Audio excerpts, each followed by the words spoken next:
Mambo vipi? Nataka nikakuelekeza namna ya kuhakiki cheti cha kuzaliwa ikiwa unataka kuhakiki kwa kutumia simu yako ya mkononi. Hauna haja ya stationery au kumwambia mtu yeyote aweze kukusaidia kuhakiki cheti cha kuzaliwa. Unachotakiwa ukifanya, unatakiwa uwe na simu yako, lakini pia uwe na bando. Lakini hakikisha umesubscribe channel yangu kwa kunisupport, na tukifundisha ni kitu kizuri sana. Baada ya hapo, ukishakuwa na simu na ina bando, unatakiwa kuingia Google. Lakini kabla hujaingia Google kusearch RITA kwa ajili ya kuhakiki, hakikisha una email.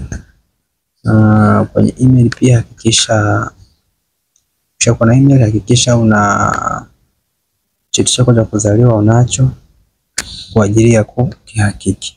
Siku hizi swala la kuhakiki cheti cha kuzaliwa imekuwa tofauti kidogo. Mwanzo ulikuwa unaweka cheti, ulikuwa kuna sehemu ya kuambatanisha cheti, lakini kwa sasa hauhitaji kuambatanisha cheti. Unataja tu taarifa za cheti na namba ya cheti, kisha unahakikiwa taarifa zako, na baada ya hapo unarudishiwa kodi iliyohakikiwa. Sasa ukiwa katika Google, kwa Google search RITA. Kwa kusearch RITA, bonyeza okay. Fungua linki ya kwanza kabisa, hii RITA portal. Ikisha funguka hapa, kwa mara ya kwanza, kwa sababu hauna account, utatakiwa kuja registration. Hapa utafanya registration, utabonyeza register. Sasa kwenye register hapa unatakiwa kujaza taarifa zako. Utaanza first name, utajaza jina lako, middle name utajaza jina lako, surname utajaza jina la babu, utajaza jinsia yako, utajaza uraia, utajaza namba yako ya simu inayopatikana vizuri, utajaza email yako hapa, utajaza password, utahakiki password kwa kujaza mara ya pili. Baada ya hapo sasa, ukishajaza hivyo, bonyeza register. Ukishabonyeza register, kuna ujumbe utaletewa hapo wa kusema kwamba umefanikiwa kufungua account. Tembelea email yako kwa ajili ya kuhakiki, kwa ajili ya kuthibitisha au kuwezesha account yako. Yatakuwa ni maneno ya Kiingereza. You have been successfully registered. Visit your email to verify your account. Kwa hiyo ukipata ile message, utaenda kwenye email yako, utaangalia ile message, utabonyeza, utakutana na maneno machache tu, lakini kuna neno moja utakuta limeandikwa activate your account. Ile activate your account utakuta imeandikwa kwa neno la kwa rangi ya blue au pink. Gusa maneno hayo, kisha yagusa, itakwambia you have successfully activated your account. Please log in au sign in. Kwa hiyo utarudi Google sasa, huku uliko sajili, utaenda kubonyeza sign in. Mimi sitaendelea hapa kwa sababu nikijaza sitaweza kuupload hapa Facebook, ataifungwa kwa sababu ni issue inaonyesha taarifa personal. Okay, ukisha verify kule, load huko sasa. Badala ya kubonyeza register, bonyeza hapa sign in. Hapo utabonyeza sign in. Sasa ukishabonyeza sign in, hapa utakutana na taarifa kama hizi. Sasa sehemu hii username, utajaza username yako. Username yako itakuwa ni ile email uliyoijaza. Password yako itakuwa ni password uliyoijaza pale. Utajaza hapa. Sasa mimi tayari nina account na nitaweka account yangu ili tuendelee.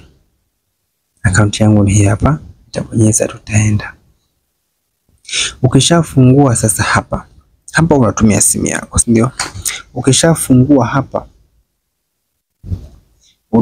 utagusa hii sehemu ya juu unayoiona hapa. Hii sehemu ya juu kwenye simu yako, ukigusa itafungua option kadhaa. Utaonekana kuna home page ambayo ndio hii unayoiona, lakini kuna birth services, kuna death services.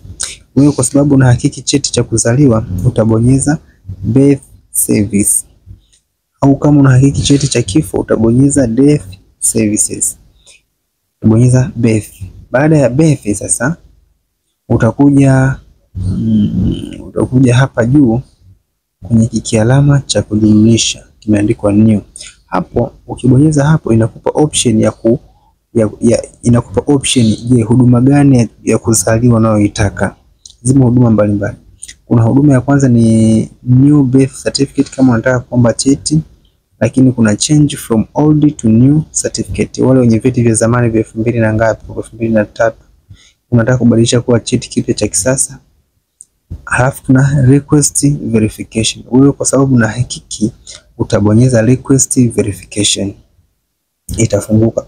Ikishafunguka sasa hapa kwenye request verification hapa verification information, hapa utajaza entry number.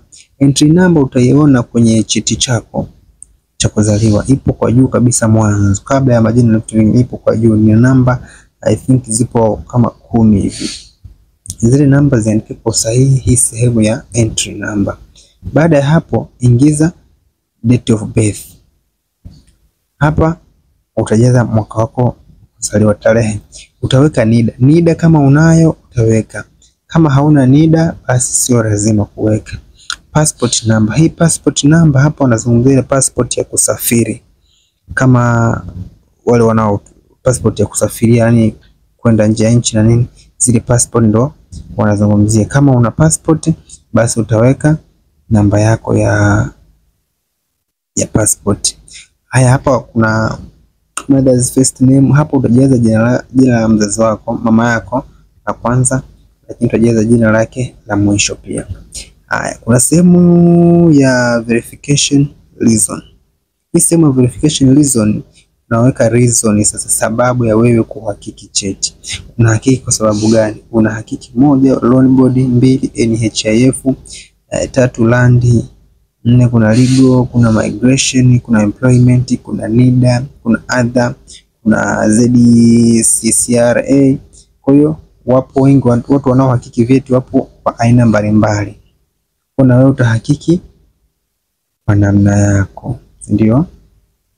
Ukisha hakiki, mfano naomba nijaze taarifa tu zozote ili tuende mbele kwa ajili ya kuona kinachofuata, ili tuweze angalau kujifunze. Au tajaza hapa, nitaweka labda hiyo, ndio nitaweka manually hivyo, namba ya simu nitaweka. Haya, hapo kuna hii informant relationship to applicant. Huyu informant relationship to applicant ni mtoa taarifa, yani ni mtu anayetoa taarifa za kuhakiki cheti chako. Sasa hapa wewe utajaza wewe mwenyewe kwamba wewe mwenyewe ndio unayetoa taarifa. Anaweza kawa ni mzazi na kuhakikia, anaweza kawa ni mjomba, anaweza kawa ni mtu yeyote anayekufaa. Lakini wewe utajaza tu self kwamba mimi mwenyewe ndio unayetoa taarifa zangu za kuhakiki cheti cha kuzaliwa. Ikiwa ni mama anaweza kujaza sawa, ila itapendeza kuweka wewe kwa sababu wewe mwenyewe ni mtu mzima. Utaweka self. Baada ya kuweka self, hapa utabonyeza next. Ukibonyeza next sasa inakwambia ni sehemu ya declaration. Sawa? Hii sehemu ya declaration sasa itakwambia entry number ni hiyo, date of birth ni hiyo, NIDA kama ulijaza itakuonesha hapo, passport itakuonesha kama ulijaza, majina ya mama itakuonesha, reason sababu ya kuhakiki itakuonesha hapo, informant itakuonesha. Unaona, informant niliweka mimi mwenyewe. Na kweli nilijaza, kuna sehemu nilijaza majina yangu. Unaona? Kwa hiyo informant nikiweka mimi mwenyewe yanakuja majina yangu. Ningemweka mama ingekuja majina ya mama. Ningemweka labda mjomba ingekuja majina, ningeambiwa nijaze majina ya mjomba. So naelewa mpaka hapo. Informant address na sio vitu kama hivyo. Kwa hiyo hapa sasa, baada ya hapa unaenda kukamilisha. Ukibonyeza hapa hili neno I have read understand, hiki kitiki maana umekubaliana na ulichokiweka na kiko sahihi, utabonyeza next. Ukibonyeza next itagenerate control number. So mimi sitabonyeza kwa sababu ni taarifa zieleweki hizo.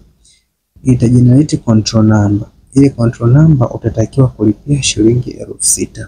Itaonyesha control number, mfano wa control number kazi ambayo nimeshaifanya. Control number ni kama hii hapa.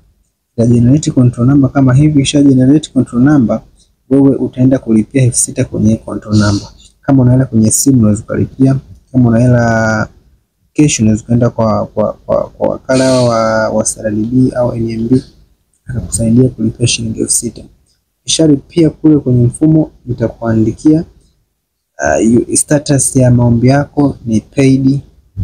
Hii sehemu ya status pending itakuandikia paid. Maana yake kazi yako itaanza kufanywa mchakato, itaangaliwa, then kama taarifa zako ziko sahihi watakurudishia, ikiwa imehakikiwa watakurudishia verification code, kodi ya uhakiki, ambayo hiyo kodi ndio utakayotumia kule unakotaka kwenda. Kama ni kwenye mkopo utaenda kutumia ile verification code na sio cheti. Kama ni wale wa bima utaenda kutumia verification code na sio cheti. Hivyo ndivyo unavyoweza kuhakiki cheti chako. Hakikisha umesubscribe ili kusupport channel yangu, lakini kuendelea kupata taarifa zingine. Nitakufundisha pia ku apply vyuo, nitakufundisha ku apply mkopo, taarifa zingine